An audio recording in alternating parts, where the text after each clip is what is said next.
இருக்கான். ட்ரெஸ்ஸ பத்தி சொல்றாரு அவரு வந்து. என்னங்க அவங்கவங்க எப்போ வயசானவுடனே எப்படிலாம் நம்ம வந்து இந்த மாத்திக்கிறதுங்கிறதுக்காக எல்லாரும் பாடுவாங்க. நான் நெனச்சிருந்தா இங்க பாருங்க எனக்கு தாடி மட்டும் தான் நரைச்சிருக்கு. தலையில எங்கேயாவது நரை இருக்கா? பார்த்தீங்களா? அப்போ அப்படி வயசுல இருக்கும்போது நான் இப்படி இப்படி ஹீரோயின்லாம் வரும்போது நான் வந்து ஒரு மாதிரி நின்னேன்னா, தாத்தான்னு சொல்லி கூப்பிட்டாங்கன்னா, நான் என்னம்மா பண்றது? ஏம்மா இப்படி பண்றீங்க நீங்க? இந்த மாதிரி எல்லாம் திங்க் பண்ணாதீங்க. நல்லா வரட்டும். நீங்களும் சின்ன பிள்ளை தான். என்ன விட ரொம்ப சின்ன பிள்ளைங்க. நிஜமாவே இங்க இருக்கிறதுலயே வயசுல மூத்தவன் நான் தான்னு நெனைக்கிறேன். ஆனா வயசுல இளமையா தெரிறது நான் தான் நெனைக்கிறேன். நான் கொஞ்சம் ஏ ப ப ஏ ஏ நீங்களே சொல்லுங்க சார். நீங்களே சொல்லுங்க. ஓகே. பாருங்க இதுக்கெல்லாம் இது வேணும். இப்ப வந்து எனக்கு வயசானவன நடிக்க வச்சிருக்காங்க ஒரு படத்துல. இந்த லெனின் பாண்டியன் அப்படிங்கிற சத்யஜோதி ஃபிலிம்ஸ் நாங்கலாம் ஆரம்பத்துலருந்து ஃப்ரெண்ட்ஸ். அவரு சத்யா மூவிஸ்ல இருந்தது எல்லாத்துக்குமே நானும் தியாகராஜனும் நாங்க ராம்குமாரும் ரொம்ப திக்கஸ்ட் ஃப்ரெண்ட்ஸ். அவங்க வந்து இந்த நான் நடிக்க போற படத்துக்கு வந்து லெனின் பாண்டியன் நடிச்சிட்டு இருக்கிற படம் முடிஞ்சு போச்சு. ரீ ரெக்கார்டிங் பண்ணிட்டாங்க. அண்ணன் மியூசிக் பண்ணி பாட்டெல்லாம் போட்டுருக்காங்க. அதில வந்து வயசான கேரக்டரா எனக்கு குடுத்தாங்க. ரொம்ப வயசானவ மாரி குடுத்தாங்க. அதில ஆமா ரொம்ப ரொம்ப ஓல்டு கெட்டப்ல நடிக்க வேண்டியிருந்தது. அதனால தலையும் நரைக்க வெள்ளையெல்லாம் அடிச்சு அது வெள்ள தான் இப்படி இருக்கு. நான் எடுத்தோனே ஷேவ் பண்ணா கொஞ்சம் நல்லாருக்கும். அது மாரி இளமை வந்தோனே யார் ஜோடின்னு நான் ஏன்னா இது பாரதி ராஜா அண்ணனுக்கு சொன்னப்பட்ட கதை. இந்த கதை என்னோட கேரக்டர் நான் ஆக்ட் பண்ற கேரக்டர் வந்து பாரதி ராஜா அண்ணா நடிக்கிறதுக்காக பண்ணது. அப்பதான் அவருக்கு உடம்பு சரியில்லாம போனதுனால, அவரால நடிக்க முடியலன்னா, பாரதி ராஜாவுக்கு அப்புறம் யார் இருக்கா? அப்படின்னு திங்க் பண்ணா திரையுலகத்திலே என்ன தவிர வேற யாருமே இல்ல. யாருமே இல்ல. அந்த வயசுல வேற யாருமே இல்ல. அதான் சொல்றேங்க. அவர் அறிவு என்ன? அவர் ஆற்றல் என்ன? ரொம்ப கஷ்டமா இருக்கு. அவரு இப்ப இருக்கிற மனநிலை பார்த்தா அது ரொம்ப கஷ்டமா இருக்கு. வணக்கம். எப்ப பேச கூப்பிடுவாங்கன்னு பார்த்தா, லாஸ்ட்ல பேச வச்சு கொஞ்சம் பாயிண்ட்டே இல்லாம பண்ணிட்டீங்க. யார பத்தி எல்லாரையும் இன்ட்ரோடியூஸ் பண்ணியாச்சு. எல்லாரும் இந்த படத்துல யார் யார் முக்கியமானவங்களோ எல்லாத்தையும் இன்ட்ரோடியூஸ் பண்ணியாச்சு. மறுபடியும் அவங்க பேர் சொல்லி இவங்க தான் அவங்க, இவங்க தான் இவங்க, இவங்க அப்படிப்பட்ட சூழ்நிலையில இருக்காங்க. அவர் நடிச்சிருக்காரு, இவர் வந்து மியூசிக் பண்ணிருக்காருங்கிறதெல்லாம் சொல்ல தேவையில்ல. எல்லாரையும் உங்களுக்கு ஏற்கனவே அறிமுகமாயிட்டாங்க. எனக்கு ரொம்ப பிடிச்ச விஷயம் என்னன்னா, இந்த சினிமாவுக்கே சம்பந்தமே இல்லாம, தனியா இருந்த கலை உலகத்துல எந்தவித டச்சும் இல்லாம இருந்த ஒருவர், நான் எடுக்கணும், படம் எடுக்கணும்னு சொல்லிட்டு என்கிட்ட வந்து கதை சொல்றாரு. கதைய கேட்டா எனக்கு வந்து நல்ல இயல்பா, ரொம்ப அருமையான ஸ்டோரியா இருந்தது. ஒரு காதலர்களை ஓடிப்போன காதலர்களை எப்படி வந்து அவங்க காப்பாத்துறாங்க, என்ன ஆச்சு? அவர் கதையெல்லாம் சொல்லக்கூடாது. அது மாரி ஒரு கதை வந்து சொல்றார் அருமைக்குரிய அழகுமலை அவர்கள். நாங்க அவங்க ஊர்லயே ஷூட்டிங் எடுத்திருக்கேன் நான் வந்து. யானமலை பக்கத்துல இருக்கக்கூடிய புத்தக்கடை அந்த பக்கத்துலலாம் இருக்கக்கூடிய ஒரு ச வ ப ப புதுப்பட்டி என்ற கிராமத்தில இருக்கிறவரு. பக்கத்துல வந்து சக்கரத்தாழ்வார் கோயில் இருக்கும். அந்த கோயில்லலாம் நான் பாட்டுகள்லாம் எழுதியிருக்கேன். நெறைய பாட்டு, வில்லு பாட்டுக்காரன். எல்லா படத்துலயுமே அந்த பக்கத்துல நான் எடுக்கிற ஷூட்டிங்க ஒவ்வொருத்தருக்குமே கதை வரும்போது, அவங்க லொக்கேஷன் வாழ்ந்த லொக்கேஷனா வந்துரும். அந்த படத்துல. இது இங்க தான வாழ்ந்தோம். இங்க தான இந்த சம்பவம் நடந்ததுங்கிற மாரி அவரும் அத தேடி வந்திருக்காரு. நிஜமா எனக்கு கதை சொல்லும்போது தெரியாது. இவர் தான் டைரக்ட் பண்ண போறாருன்னு. கதை சொல்றாரு நல்லா இருந்தது. அப்பா நீங்க ஒரு பாட்டு எழுதி குடுக்கணும்னாரு. அதனால சொல்லி பாட்டு எழுதி குடுத்தாச்சு. இந்த தெற்கு பக்க காத்து அப்படிங்கிற பாட்டு. அப்ப ஒண்ணும் சேஞ்ச் எல்லாம் ஒண்ணும் சொல்லல. மியூசிக் டைரக்டர் அருமையா பண்ணிருக்காரு. அந்த பாட்ட இப்ப ரெக்கார்ட் பண்ணும்போதே எனக்கு அனுப்புனாங்க. ரொம்ப அருமையான ஒரு மியூசிக் டைரக்டர் ஜான்ஜி எங்க இசையமைப்பாளர். அவருக்கு ரொம்ப ரொம்ப நீங்க தான் என்ன வம்பா இருக்கு பாருங்க. ரெக்கார்டிங்ல பார்த்தது அதுக்கப்புறம் எங்க இப்பதான் பார்க்குறோம் நம்ம. அது அடிக்கடி தொடர்பு கொள்ளுறவரா இருக்கட்டும், நீங்க எத்தன படம் பண்ணாலும் அதில கங்கை மரம் எழுதுனா நல்லா இருக்கேன்னு சொல்லிட்டு மறுபடியும் கூப்பிடவே இல்ல நீங்க. வரேன் சார். கண்டிப்பா வரேன். தெற்கு பக்க காத்துங்கிற பாட்டு ரொம்ப அருமையான பாட்டு. நல்ல எல்லாம் டோட்டலா இன்னைக்கு பார்த்த சாங்ஸ் எல்லாமே ரொம்ப நல்லா இருந்தது. தெளிவா இருந்தது. மியூசிக்ல அப்பட்டமா ரொம்ப அருமையா உங்கள் மூளைகளை செலுத்தி, என்ன வேணுமோ இந்த காலத்துக்கு அத நீங்க பாட்டுல குடுத்துருக்கீங்க. மியூசிக்ல குடுத்துருக்கீங்க. ரீ ரெக்கார்டிங்ல குடுத்ததா சொல்றாங்க. சீக்கிரம் படத்த பார்த்து அதுக்கு ஒரு ரிசல்ட் சொல்லுவேன். நீங்க உங்கள மாரி ஆட்கள்லாம் வரணும். புதியவர்கள் வரும்போது நீங்க உங்கள மாரி ஆட்கள்லாம் வரணுங்கிறது எனக்கு மனசுல ஆசை. அத வந்து கோரியோகிராஃப் பண்றதுக்கு உதவி நடன மேதை அவர்களுக்கு நான் வந்து ரொம்ப ரொம்ப நன்றி சொல்லணும். எல்லா பாட்டுமே ரொம்ப கிளியரா பண்ணிருக்கிறீங்க. அது மிக சிறப்பாக எடுத்த ஒளிப்பதிவாளருக்கு நான் நன்றி சொல்லணும். ஏன்னா வந்து ஷார்ட்ஸ்லாம் அப்படி இருக்கு. நிறைய எடுத்திருப்பீங்க. அத அழகா எடிட் பண்ணி எடிட்டருக்கு பாராட்டுகள் சொல்லணும். நிஜமா. ரொம்ப நல்லா இருக்கு. உங்க ஒர்க்க அவங்கவங்க நல்லா பண்ணிருக்கிறீங்க. ஒரு புதிய படத்திற்கு வரக்கூடிய ஒரு டைரக்டர், தயாரிப்பாளர், நடிகர் அவர் நடிப்பாருன்னு தெரியாது எனக்கு. அதுக்கப்புறம் தான் தெரிஞ்சது. கொன்னன்னா ரிலீஸ் பண்றாரு. "அப்பா நான் அதான் பண்ணிருக்கேன்ப்பா" அப்படின்னாரு. "பரவாயில்லப்பா" அப்படின்னு பார்த்தா, இன்னைக்கு பார்த்தா அவர் வந்து இந்த கிராமத்தில அந்த பக்கத்தில யாருமேங்க மத்தவங்க அரசியல் கட்சி சார்பா தான் நின்னு ஜெயிச்சிருக்காங்க. ஒரு கிராமத்தை இந்த இடத்த வந்து இவரை தவிர வேற யாருமே இல்லை, இவரை மாதிரி உதவி பண்ணுறவங்களுக்கும் போராடுறதுக்கும் வேற யாருமே இல்லைங்கிற அளவுக்கு ஊரில் துணிச்சலாக வாழ்ந்து கொண்டிருந்த ஒரு மனிதனை இன்னைக்கு வரைக்கும் வச்சுருக்காங்கன்னு சொன்னால் அது அவருடைய ஆற்றல் தான். நிஜமா அந்த பக்கத்தையே கையில் வச்சிருக்காரு. அந்த மாதிரி கோவக்காரன்னு சொன்னாங்கன்னா அவர் கோவத்தை நான் பார்க்கல. எத்தனை பேர் அடி வாங்கினீங்களும் தெரியல. சென்றா என்ன அடி வாங்கி நல்லா இருக்காம்மா, நல்லா அடியா, எப்படி நல்லா நல்லா கொடுத்தாரம்மா, திருப்தியாக இருந்ததா? ஓகே. ஏங்க எப்படி அடிச்சீங்க கொஞ்சம் காட்டுக்கலாம் கொஞ்சம் ப்ளீஸ். அடிச்சு காட்டுங்க, நாங்கள் பார்க்கணும் இல்லை நீங்கள். இல்லை நிஜமா. ஓகே கண்ணா, ரொம்ப நன்றிம்மா, ரொம்ப நன்றி. இது இந்த நிகழ்ச்சி இவங்க 2 பேர் இல்லைன்னா கொஞ்சம் உற்சாகமாக இருந்திருக்குமான்னு தெரியல நமக்கு. இவங்க 2 பேரும் அவங்க படத்தில் ஆக்ட் பண்ணிருக்காங்க. இல்லைன்னா நான் எம்டியாக இருந்திருப்போம். ஒரு என்டர்டெயின்மெண்ட் இல்லாமல் என்னது ஒரே ட்ரையாக இருக்கு அப்படிங்கிற மாதிரி நினச்சிருப்போம். அது வந்து அவங்க தலைவரி கோலமா சாரி இந்த காலத்து ஸ்டைலில் வந்துடுறாங்க. அது அந்த காலத்தில் பெண்கள் நல்ல கூந்தலை முடித்து பூ வச்சு அப்படியே அழகாக வச்சு பெரிய பொட்டு வச்சுலாம் வந்த காலங்கள் அது உண்டு. இப்போ குங்குமம் எங்கேயுமே கிடைக்கிறது கிடையாது. இதுக்கு பூ வைக்கிறதுக்கு பூ கடையெல்லாம் ஆடி போய் கிடக்கு பூவெல்லாம். யாருமே தலையில் பூ வச்சுக்காம தான் சுற்றிட்டுறோம் பெண்கள் எல்லாமே. காலைல கோலம் போட்ட காலமெல்லாம் போச்சு, எல்லாம் கல்ச்சரே மாறி போச்சு அப்படிங்கிறது உண்மையான ஒன்று. பேரரசுகிட்ட சொல்லணும்னா சமுதாய பிரச்சனைகளை அங்கங்கே வந்து சொல்லக்கூடியதில் மிக பிடித்தமானது நிறைய இருக்குது. பல விஷயங்கள் தயாரிப்பாளர்களுக்கு ஏற்படுகிற கஷ்டம், தேட்டர் கிடைக்காம அலையிறதுக்கான கஷ்டம் எல்லாமே தெரியும். தயாரிப்பாளர்கள் பேசுனதால் ரொம்ப அற்புதமாக இருந்தது. ஆனால் என்ன பண்ணுறது, தேட்டர் கிடைக்கிறது எங்கே போய் கேட்குறதுன்னு தெரியல. எப்படி தேட்டர் அப்ரோச் பண்ணுறதுன்னு தெரியல. புதியவர்கள் வந்தாங்கன்னா அவங்களுக்கு கைடன்ஸ் பண்ணுறதுக்கு நிஜமாக எனக்கு தோன்ற ஒரு ஐடியா என்னன்னு சொன்னால், டைரக்டர்ஸ் யூனியனில் இருக்கீங்க, புது டைரக்டராக வந்திருக்காங்க, புது தயாரிப்பாளர் வந்திருக்காங்க, தயாரிப்பாளர் சங்கமும் இங்கே இருக்குது. அது நடிகர் சங்கத்துக்கு, இப்போ டைரக்டர் யூனியனுக்கு இருக்க, இயக்குனர் சங்கத்துக்கு இருக்கிறவங்களும் இருக்கிறாங்க. ஒரு புதியவர் வந்து படம் எடுக்க வந்தாங்கன்னு சொன்னால் அவங்க படத்தை முதல்ல பார்க்க வேண்டியவர்கள் டைரக்டர்ஸ் யூனியன்லேயும் விநியோகஸ்தர்கள் யூனியன்லேயும் தயாரிப்பாளர்கள் யூனியனில் பார்க்கணும். பார்த்துட்டு இப்படி புதுசாக வந்துருங்க, பரவாயில்லையா, எவ்வளோ ஆச்சு, ஓகே, இது இப்படி போகும் இப்படி போகும்னு ஒரு கைடன்ஸு கொடுத்தீங்கன்னா புதியவர்கள் வர்றதற்கு வாய்ப்பாக இருக்கும்னு நினைக்கிறேன். தயாரிப்பாளர் சங்கம், நடிகர் நமது இயக்குநர்கள் சங்கம், அவங்க தான் ஃபஸ்ட்டு பார்க்கணும். ஃபஸ்ட்டு பார்க்க வேண்டியவங்க அவங்க தான். வாங்க வாங்க வாங்க வாங்க வாங்க. எதிர்பார்த்தேன். ஆக்சுவலி இது படம் எடுத்து முடிச்சுட்டு பார்க்குறது வேஸ்ட்டு. முன்னாடி படம் எடுக்க முன்னாடியே என்ன கதை பண்ண போகிறோம் அப்படி வந்தாங்கன்னா, நாங்கள் இந்த கதை திரைக்கதை வச்சு ஒரு குரூப் இருக்குல்ல, டிஸ்கஷன் குரூப்புங்கிறது உங்கள் காலத்தோட போச்சு, எங்கள் காலத்தோட போச்சு. இப்போ டிஸ்கஷனுங்கிறது இல்லை, நினச்சதை எடுக்கிறது அன்றைக்கி படமாக போச்சு. அவங்க நினச்சி எடுக்கிறனால தான் இன்றைக்கி படங்கள் தரம் இல்லாமல் வருது. அப்போ யார் வந்தாலும் சரி, எங்கள் இயக்குனர் சங்கம் சார்பாக நாங்கள் ஒரு குரூப்பை கூட அனுப்புகிறோம். கதையை சொல்லுங்கள், அவங்க வழி நடத்துவாங்க. அப்போ ஃபஸ்ட்டு அடித்தளம் அஸ்திவாரங்கிறது கதை தான். நீங்கள் கதையை சரி பண்ணால் தான் அதுக்கடுத்து நம்ம கிளைமேக்ஸ் போகிறோம். ஃபஸ்ட்டு பிகினிங்க்கு வரணும்.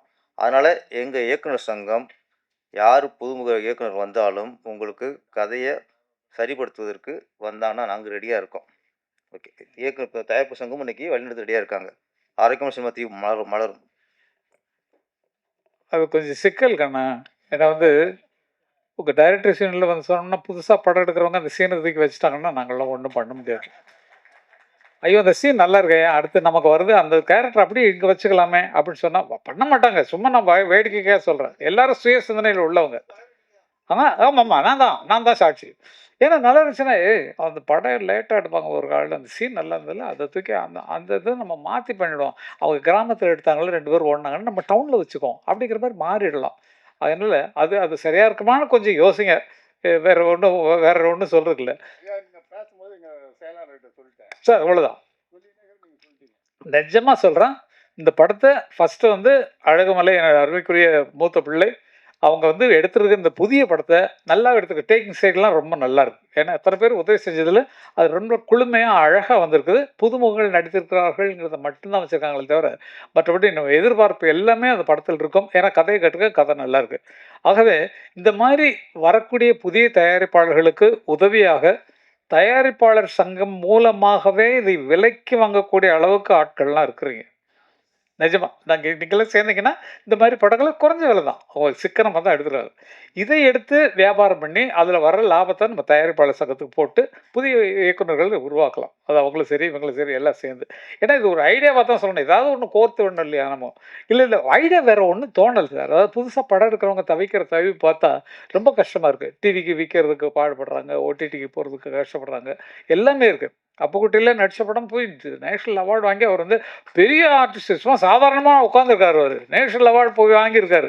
நேஷனல் அவார்டு கமிட்டில போய் சிபாரிசு பண்றது, பேசுறதுங்கிறது எவ்வளோ கஷ்டம்னு நேஷனல் அவார்டு கமிட்டில இருக்கிற எனக்கு தெரியும். ரொம்ப கஷ்டம். அந்த மாரி இடங்கள்ல வந்து மீறி வந்திருக்காங்கன்னு சொன்னா, அவர்களுடைய திறமையினால் வந்திருக்காங்க. அது மாரி இது நேஷனல் அவார்டு வரலன்னா கூட பரவாயில்ல. நம்ம தமிழ்நாட்டு அவார்டு நிச்சயமா கிடைக்கணும். அதேமாரி ஒரு மொழி படம் தான் எடுத்திருக்காங்க. இது தமிழ்ல மட்டும் தான் எடுத்திருக்காங்க. பல மொழிகள் எடுத்திருந்தா, இங்க கொஞ்சம், அங்க கொஞ்சம்னு போட்டு அவங்களுக்கு செலவு கம்மி தான். அவங்க எடுத்த படமே செலவு கம்மியான படம் தான். அவங்களுக்கு போட்டது முதல்ல வரணும்னா, அது இன்னும் விளம்பரத்துக்கு சேர்க்கணும். பணத்த எவ்வளோ விளம்பரம் பண்ண போறோம், எத்தனை பிஆர்ஓஸ் நம்ம கவனிக்க போறோம். கவனிக்க போறோம்ல, அவங்க கவனிக்கலனாலும் அவங்க வந்து இருக்கிறத எழுதிருவாங்க. வேண்டியவங்களுக்கு நல்லா தான் எழுதுவீங்க. நம்ம பிரஸ்ஸ சொல்லணும்னா, அவ்வளோ தூரம் எல்லாத்துக்கும் ஊக்கப்படுத்துறதுக்கு, புதியவர்களை ஊக்கப்படுத்துறதுக்கு காத்திருக்கிறாங்கங்கிறது. மியூசிக் பொறுத்தவரைக்கும் எந்தவித குறையும் சொல்ல முடியாது. ஆர்கஸ்ட்ரேஷன் பிரமாதமா இருக்கு. யாரோ ஒருத்தர் பேத்தாஸ் சாங் ஒருத்தர் பாடுனாரு. அவரு ரொம்ப அதுக்கப்புறம் நீங்க கூப்பிடவே இல்ல அவர. பாட்டு வருது. புதுமுகம் யாரோ பாடிருக்காரு. அந்த இது சின்ன பையன் ஒரு பையன் பாடிருக்கான். ட்ரெஸ்ஸ பத்தி சொல்றாரு அவரு வந்து. என்னங்க அவங்கவங்க எப்போ வயசானவுடனே எப்படிலாம் நம்ம வந்து இந்த மாத்திக்கிறதுங்கிறதுக்காக எல்லாரும் பாடுவாங்க. நான் நெனச்சிருந்தா இங்க பாருங்க எனக்கு தாடி மட்டும் தான் நரைச்சிருக்கு. தலையில எங்கேயாவது நரை இருக்கா? பார்த்தீங்களா? அப்போ அப்படி வயசுல இருக்கும்போது நான் இப்படி இப்படி ஹீரோயின்லாம் வரும்போது நான் வந்து ஒரு மாதிரி நின்னேன்னா, தாத்தான்னு சொல்லி கூப்பிட்டாங்கன்னா, நான் என்னம்மா பண்றது? ஏம்மா இப்படி பண்றீங்க நீங்க? இந்த மாதிரி எல்லாம் திங்க் பண்ணாதீங்க. நல்லா வரட்டும். நீங்களும் சின்ன பிள்ளை தான். என்ன விட ரொம்ப சின்ன பிள்ளைங்க. நிஜமாவே இங்க இருக்கிறதுலயே வயசுல மூத்தவன் நான் தான்னு நெனைக்கிறேன். ஆனா வயசுல இளமையா தெரிறது நான் தான் நெனைக்கிறேன். நான் கொஞ்சம் நீங்களே சொல்லுங்க சார். நீங்களே சொல்லுங்க. ஓகே. பாருங்க இதுக்கெல்லாம் இது வேணும். இப்போ வந்து எனக்கு வயசானவன நடிக்க வச்சிருக்காங்க ஒரு படத்துல. இந்த லெனின் பாண்டியன் அப்படிங்கிற சத்யஜோதி ஃபிலிம்ஸ் நாங்கலாம் ஆரம்பத்துலேருந்து ஃப்ரெண்ட்ஸ். அவரு சத்யா மூவிஸ்ல இருந்தது எல்லாத்துக்குமே நானும் தியாகராஜனும் நாங்க ராம்குமாரும் ரொம்ப திக்கஸ்ட் ஃப்ரெண்ட்ஸு. அவங்க வந்து இந்த நான் நடிக்க போற படத்துக்கு வந்து லெனின் பாண்டியன் நடிச்சிட்டு இருக்கிற படம் முடிஞ்சு போச்சு. ரீ ரெக்கார்டிங் பண்ணிட்டாங்க. அண்ணன் மியூசிக் பண்ணி பாட்டெல்லாம் போட்டிருக்காங்க.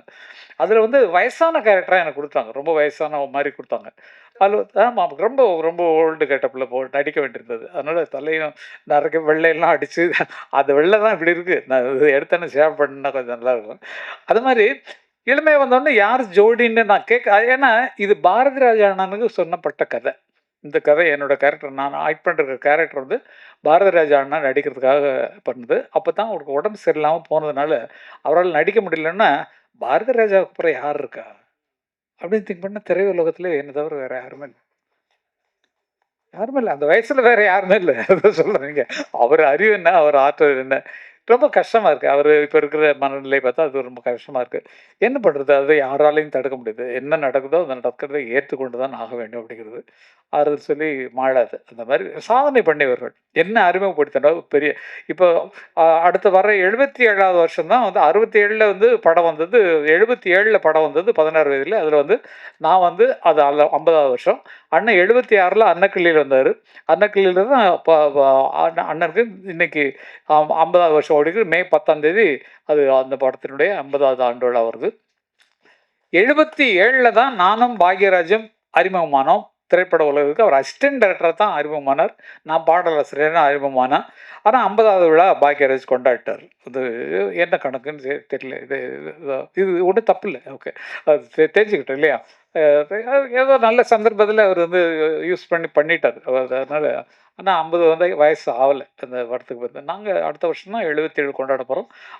ஆ நான் வயசு இல்ல. படத்துக்கு சொல்றேன். படத்துல அறிமுகமாகி டைட்டில்ல பேர் வச்சது 77ல தான் எங்க பேரே வெளிய வந்தது. அப்ப அடுத்த வருஷம் தான் நாங்க வர்றது 50. அது பாக்யராஜ் அவர்கள் என்ன காரணத்துக்காக 50 அப்ப இல்ல அப்ப நானும் கொண்டாடிருக்கணும் இல்லையா? வேணாம். அது வேண்டாம் நல்லபடியா அது இருக்கோம். அதுவே பெரிய விஷயம். 50 வருஷம் இருந்திருக்கோம். அதுக்கு முதல்ல ஒரு 5 வருஷம் வந்து நாங்க வந்து இசைக்கலைஞர்களா வாழ்ந்திருக்கோம். ஜி.கே. வெங்கடேஷ் மலையாள படங்கள், தெலுங்கு படங்கள்ல அங்க ரெக்கார்டிங் நடக்கும்போது, கிட்டாரிஸ்ட்டா இசை கலைஞர்களா வாழ்ந்தவங்க தான் நாங்க. அதில கத்துக்கிட்டு தான் மேல மேல வந்தோம். ஜி.கே. வெங்கடேஷ் அவர்கள் எங்களுக்கு குருநாதர். அவருடைய படங்களுக்கு பண்ணோம். எங்க வாத்தியார் வந்து சந்திரலேகாவுக்கு ஜி தன்ராஜ் மாஸ்டர் அவங்க தான் ரீரெக்கார்டிங் பண்ணாங்க. அவங்க வந்து பழைய பாடல்கள்லாம் எடுத்து வெஸ்டர்ன் சாங்கா அப்படி கொண்டு வந்தது ஃபர்ஸ்ட்டு எங்க மாஸ்டர் தான். G Dhanraj master. மல்லிகை பூ ஜாதி ரோஜா முல்லைப்பூ வேணுமா தொட்டாலும் கைமணக்கும் பூவும் பட்டான ரோஜா பூவும் கதம்பம் வேணுமா தர தர தரரத்தா தத்தா தரரா ஊ, ஊ, ஊ, ஊ. இப்படி டிஃப்ரெண்டா கொடுத்தது சந்திரலேகா ரீரெக்கார்டிங் போய் பாருங்க. சந்திரலேகாவுக்கு ரீரெக்கார்டிங் பண்ணது எங்க மாஸ்டர் தான். அப்படி இங்கிலீஷ் படம் பார்த்த மாதிரி இருக்கும் அந்த டைம்ல இந்த ஆர்கஸ்ட்ரா வச்சு. அதனால தான் அண்ணன் வந்து இந்த இங்க வெஸ்டர்ன் மியூசிக்கை கத்துக்கிட்டு இன்னைக்கு உலகமெல்லாம் போற்றக்கூடிய ஒரு பயங்கரமான சிம்பனி எழுதி உலகமெல்லாம் சுத்திக்கிட்டு இருக்கோம். எல்லா நாடுகள்லையும் அவர் சிம்பனி நடக்க போகுது. இப்போ பண்ணியாச்சு, துபாயில் பண்ணியாச்சு, அமெரிக்காவில் பண்ணியாச்சு, லண்டனில் பண்ணியாச்சு. இந்த மாதிரி உலகம் சுற்றக்கூடிய அளவுக்கு சிந்தனைகளை பெருசாக்கிட்டார் அவர். அவருடைய இப்பெல்லாம் அவரை பார்த்தா ஒரு அண்ணன் தம்பிகிட்ட பேசுகிற மாதிரியே இல்லை. எனக்கு அது நான் மிஸ் ஆகுது. ஏன்னா நான் வந்து இந்த இடத்துல சொல்லி ஆகணும். ஒரு அண்ணன் தம்பி எனக்கு இப்படி பெரிய இளையராஜான்னு ஒரு அண்ணன் இருக்காருன்னு சொன்னா அவர் இப்போ சமீப காலமா இப்படித்தான் இருக்காரு. போய் உட்காந்தோம்னா இப்படி வந்து பார்ப்பாரு. சரின்ட்டு இப்படி உட்காந்துட்டு மேனஸ்கிரிப்டில் எழுதுவார். திங்க் பண்ணி இப்படி எழுதிட்டு பாரு. நான் திங்க் பண்ணி பார்த்துட்டு என்னது அப்படின்னா சரின்ட்டு எழுதி கொஞ்சம் வச்சு அப்படின்பாரு. என்னடா இன்னொன்று இல்லை ரொம்ப நாளாச்சு பார்த்து போகலான்னு என்னன்னா அந்த எழுதுகிற பாடலாம் அப்படி கீழே வச்சுட்டு எழுந்து நிற்பார். எழுந்து நின்று இப்படி முகத்தை காட்டு